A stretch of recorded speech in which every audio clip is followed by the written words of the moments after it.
Ketika Pak Prabowo Subianto jadi presiden, banyak mafia-mafia yang tidak bisa bergerak leluasa karena apa? Semua asetnya, semua aktivitasnya, ya nggak benar pun kita sikat.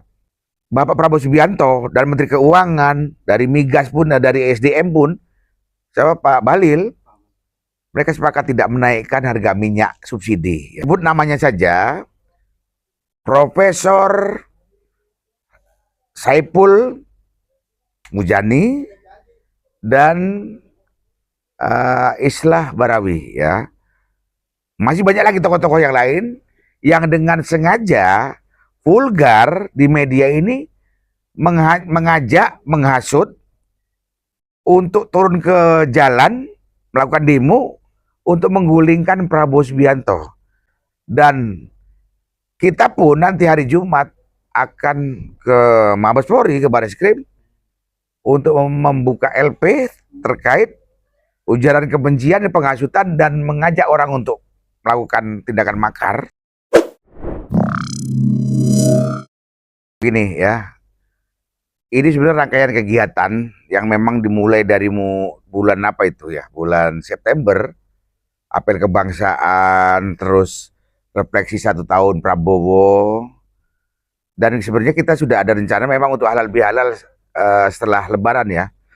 Sekaligus dalam acara halal bihalal itu adalah menyikapi situasi perkembangan politik dalam beberapa minggu terakhir ini, di mana banyak berseliweran di media sosial itu adalah ajakan atau himbauan yang dilakukan oleh beberapa orang.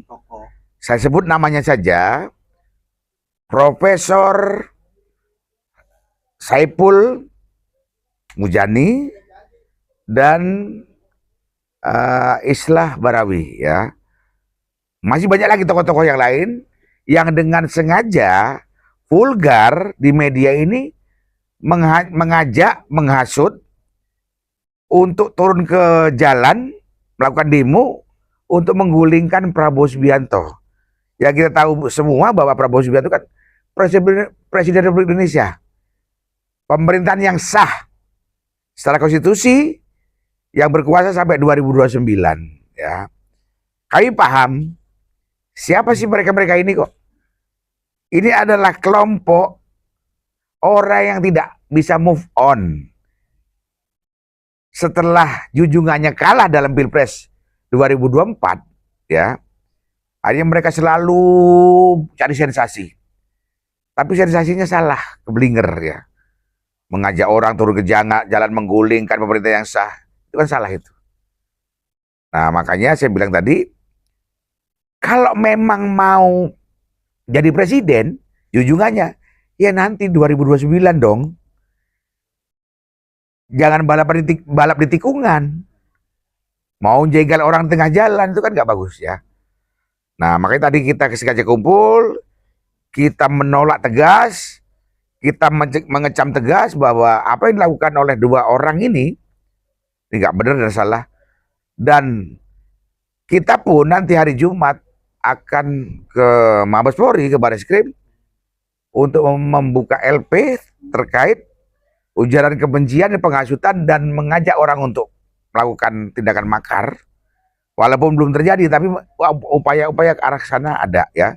Nanti kita akan perintahkan ke badan hukum kami, tim hukum kami, untuk melengkapi kebutuhan-kebutuhan yang digunakan untuk bisa membuka LP. Lengkapi, setelah lengkap, kita akan segera buka LP. Saya rasa itu dulu, ya. Oke, mungkin motif selain sakit hati, apa sih Pak Ketum dari pihak sana nih membuat sebuah opini, penggiringan opini. Jadi gini, ya, itu tadi saya bilang nih, seharusnya saat ini nih, dunia ini sedang gamang, sedang galau, sedang Tidak baik-baik saja. Intinya dunia sedang tidak baik-baik saja. Semua negara merasakan imbasnya dari konflik yang ada di Timur Tengah, ya. Pecah perang antara Amerika dengan Iran ini adalah sumber permasalahan yang ada, ya. Semua negara mengalami imbasnya, terutama kesulitan untuk mendapatkan BBM, ya. Nah, sementara negara yang lain ini harga minyak sudah melambung kemana-mana.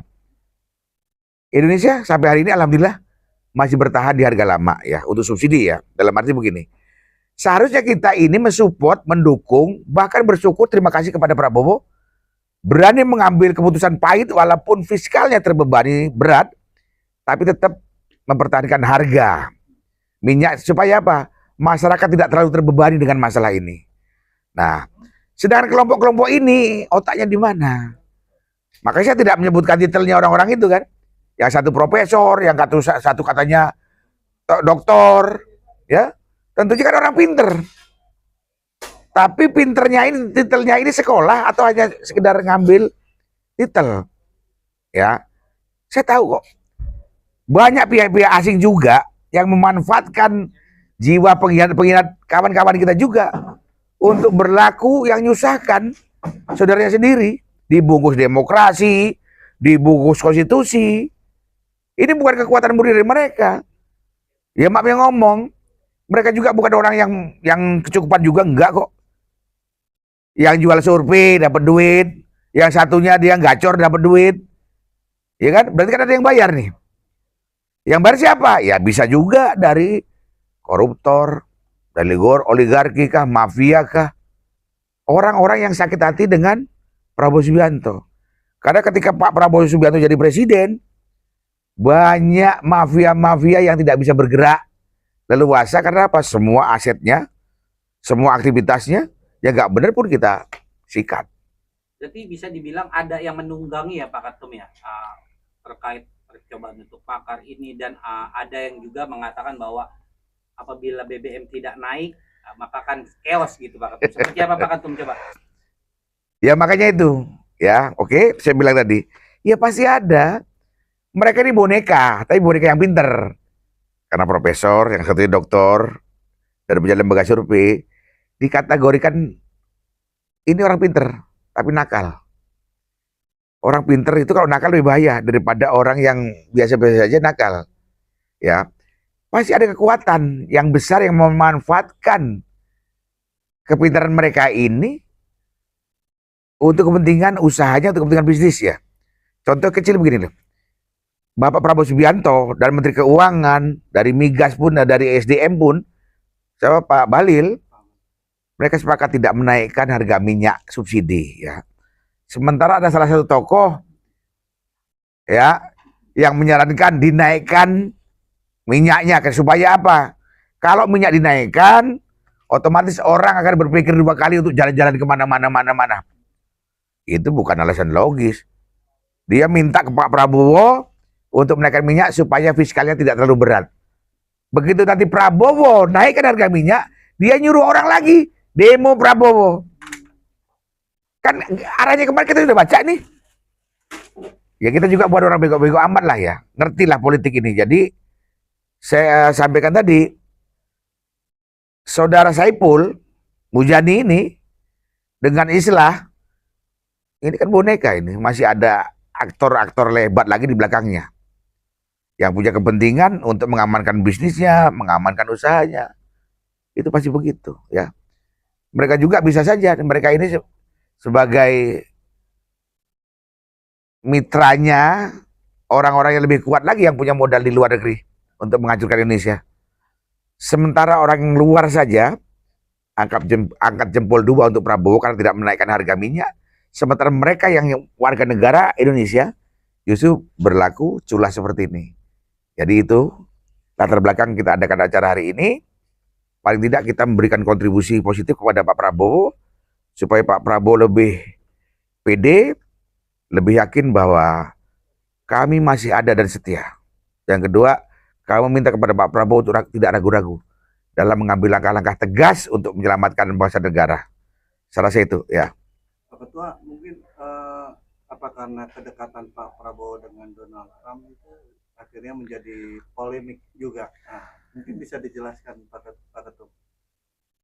Presiden di sebuah negara itu wajib dan harus akrab dengan presiden manapun ya. Selama dia saling menguntungkan tentunya apa salahnya ya. Semua presiden Indonesia juga akrab kok dengan Donald Trump kok. dengan Presiden Amerika contohnya, akrab kok. Kalau kita berpikir didasari kepentingan bangsa dan negara, tentunya kita tidak mempermasalahkan Prabowo dekat dengan Trump dong. Tapi kalau menilai ini dari kacamata kebencian, Prabowo Subianto bergaul dengan siapapun pasti nggak ada yang benar. Kunci satu, Pak Prabowo menjalin diplomasi dengan siapapun cuma satu tujuannya, untuk kepentingan bangsa dan negara. Yang menilainya, yang dari kacamata kebencian, itu yang membuat blunder informasi yang ada di dalam negeri. Saya rasa itu.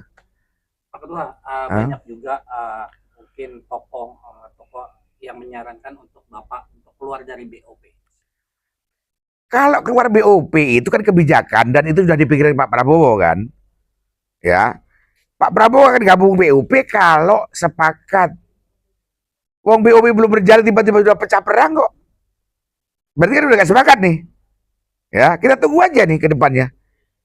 Pak Prabowo pasti lebih memilih kepentingan bangsa dan negara. Ya. Kalau memang nggak sepakat ya sudah. Ya, kita tunggu aja.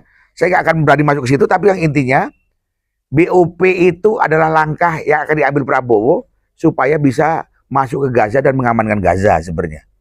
Kalau sepakat. Ternyata kesepakatan nggak terjadi kan? Karena Amerika dan Israel nyerang Iran, berarti ya kesepakatan ya batal gitu loh. Ya. Saya rasa itu aja dulu ya. Terakhir mungkin dari saya, Pak Ketum, ada rencana kan mau ke Barreskrim ya. Pasal apa aja sih yang disangkakan nanti selain makar, terus hasutan? Oke, kalau untuk masuk ke sana pasal-pasal mungkin saya nggak paham ya. Tadi sih sudah dibahas juga oleh tim hukum kami bahwa ini kategori sudah masuk ya. Dan kita nanti akan lengkapi nanti saat kami laporan ke Barreskrim juga bisa nanti kawan-kawan dari media bisa gabung di sana. Kita lihat ya. Mengawasi ya. Ikut memonitor ya. Memantau. Saya berharap tegakkan hukum seadil-adilnya. Kalau dulu kan kita baru gini aja udah ditangkap, masih begitu aja ditangkap, masa sekarang nggak bisa? Ingat loh, saat ini kita butuh transparansi, butuh ketegasan yang nyata dari pihak kepolisian bahwa siapapun sama status hukumnya nah gitu loh. Jadi statusnya sama di hadapan hukum. Jadi jangan tebang pilih.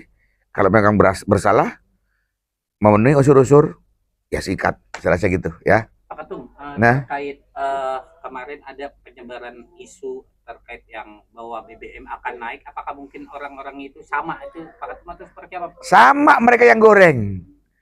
Bisa jelas Pak Ketum. Mereka yang goreng. Kita saja belum ada informasi dari kementerian terkait, dari lembaga yang terkait tentang akan menaikkan harga atau tidak. Mereka sudah sebarkan dulu supaya apa? Lebih heboh, lebih rame, ya. Makanya begitu BBM nggak naik, mereka kecewa. Apa lagi bahan ini untuk menggulingkan Prabowo? Itu sudah ditunggu ketika Prabowo sudah akan menaikkan harga minyak. Ini sudah akan jadi. Bahkan sudah dirancang dari sebelum Lebaran. Ya, tapi kan terjawab. Ternyata Prabowo tidak menaikkan harga. Mereka kecewa dan malu sebenarnya. Ya, makanya sekarang mereka cari-cari lagi masalah apa. Kan manusia nggak ada yang sempurna, pemimpin nggak ada yang sempurna. Tapi intinya Pak Prabowo masih lebih baik daripada yang lain. Saya sebagai Ketua Umum Gerakan Cinta Prabowo, sekaligus Ketua Presidium Kebangsaan 08, dengan ini memohon kepada masyarakat Indonesia secara luas, kita boleh bermedia sosial, tapi harus bijaksana, harus jeli, harus teliti, dan jangan mudah terpengaruh oleh ajak-ajakan siapapun yang bersifat untuk melawan pemerintahan yang sah ya. Kita jangan selalu gampang percaya dengan isu-isu yang ada tanpa kita mengecek kebenarannya. Jadi sekali lagi, jangan mudah terpengaruh dengan isu apapun, cek, cross check dengan benar, baru kita mengambil keputusan. Ya, intinya pemerintah sedang berusaha memperbaiki segala sesuatunya. Berikan waktu kepada Pak Prabowo untuk bisa menunjukkan bahwa dia benar-benar berjuang untuk rakyat Indonesia. Saya rasa itu, ya. Kemarin Menteri Keuangan juga mengatakan bahwa bensin tidak akan naik sampai akhir tahun ini. Benarkah itu Pak Ketum? Itu sudah masalah informasi masalah bensin tidak akan naik sampai akhir tahun. Itu kebijakan dari seorang Purbaya, Menteri Keuangan, tentu sudah punya dasar-dasarnya ya. Mudah-mudahan itu terjadi dan kita optimis bahwa kebijakan Prabowo, kebijakan yang pro rakyat, dan kita berharap semuanya menjadi baik-baik saja. Apalagi ini tadi saya ikut juga bergembira karena Iran sudah menerima usulan gencatan senjata dari Amerika. Ya, mudah-mudahan 2 minggu ke depan situasi menjadi baik-baik saja. Selat Hormuz bisa lancar lagi, berarti nggak ada masalah. Selesai urusan minyak. Ya, cara saya itu. Ya, Oke, Pak. oke, thank you. Terima kasih.